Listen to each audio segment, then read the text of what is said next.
All right, another graph is called a circle graph, and that's a graph that shows the relationship between parts of the data and the whole. The circle represents all of the data. So this table shows how Lily spent 8 hours of one day at summer camp. Let's make a circle graph. So first, find the ratio that compares the number of hours for each activity to 8, then multiply each ratio by 360 because there's 360 degrees in a circle, and you want to know how much of the circle each piece should take up. So canoeing, she spent 3 hours out of 8, which is 3/8. Multiplied by 360, you get 135 degrees. So the chunk of the circle should measure 135 degrees. Crafts is 1/8, which is a 45-degree section. Eating is 2/8, which is a 90-degree section. And hiking is 2/8 also, which is another 90-degree section. So what I probably would do is put in hiking and eating first, because 90-degree angles are really easy to make. And then put in crafts, which is 45, which is really like if you just made this, cut this in half like that and like that, 45-degree angle is just half of a 90-degree angle. So that shade that yellow, or excuse me, orange. And then once I had this one, and this one done, then what's left is the 135-degree angle. Okay, so you could use a strategy like that. You don't have to bust out a protractor and try to get it all perfect. But some ideas for making circle graphs. 90 degrees is pretty easy. So if it's like 80 degrees, you want to be a little bit smaller than a corner. If it's 135 degrees, well, that's more than 90 degrees, which is a corner, but it's less than 180 degrees, which is going to be halfway across the circle like this. Okay, that would be 180 degrees right there. Okay, so you know whenever you draw 135 degrees that it's not going to be quite open the whole way. All right, so just use some reasoning like that. A box and whisker plot is a graphical representation of the five-number summary, that's coming up again, of a data set. So in a box and whisker plot, it represents the box, in a box and whisker plot represents the interquartile range. So here's how we do a box and whisker plot, and we're going to describe how the outlier affects the quartiles. So order them, then determine the max, min, and quartiles. There they are right there, 8, 14, 18, 20, and 30. So the interquartile range is 20 minus 14, or 6. So let's see if there's any outliers. If I do the Q1 minus 1.5 times the IQR, I get 5. And if I do the upper boundary, 20 plus 1.5 times 6 is 29. So numbers less than 5 or greater than 29 are outliers. So the only outlier is actually 30. So draw a number line that includes the minimum and maximum values in the data. Place dots above the number line to represent the 3 quartile points, any outliers, and the minimum value that is not an outlier, and the maximum value that is not an outlier.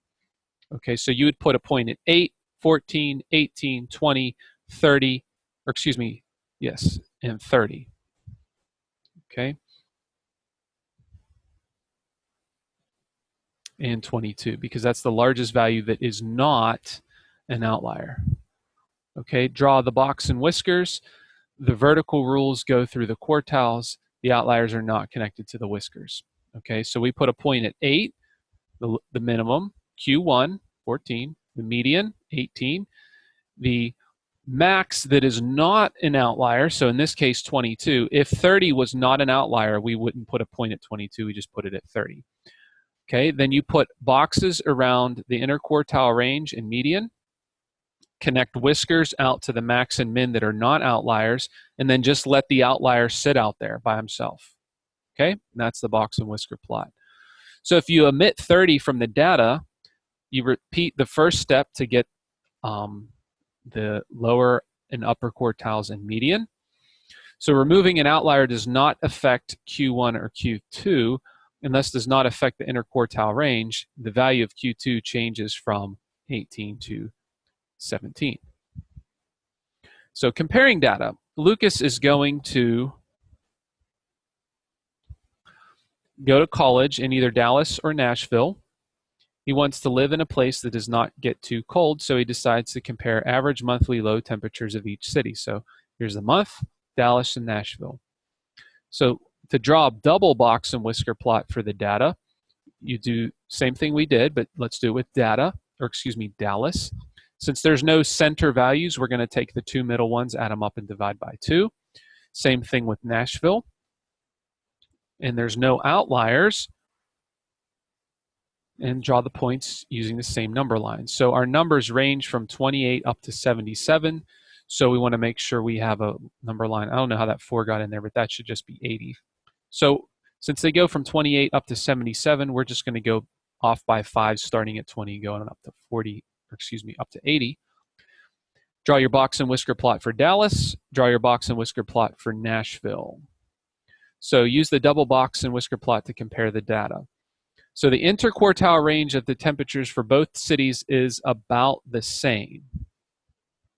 However, all quartiles of the Dallas temperatures are shifted to the right. In other words, it's hotter than Nashville, meaning Dallas has a higher average low temperature. So since he wants to live in a place that does not get too cold, Dallas is probably his better bet. Even though both of them, the temperatures vary by about the same amount of degrees, Dallas's degrees in general are typically higher than Nashville.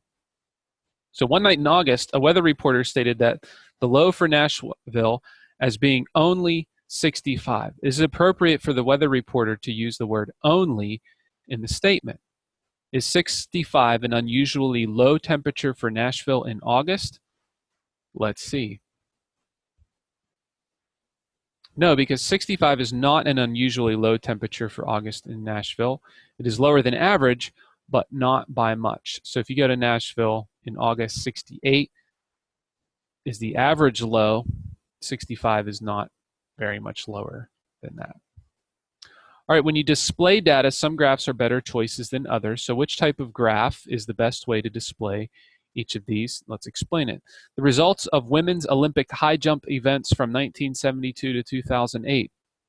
Since the data would show change over time, a line graph would give the reader a clear picture of changes in height. The percent of students in class who have 0, 1, 2, 3, or more than 3 pets.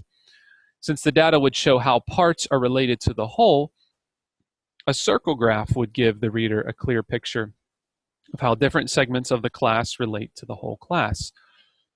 So that's it for this section. Please reach out to me if you have any questions. Continue on to your assignment and have a good one.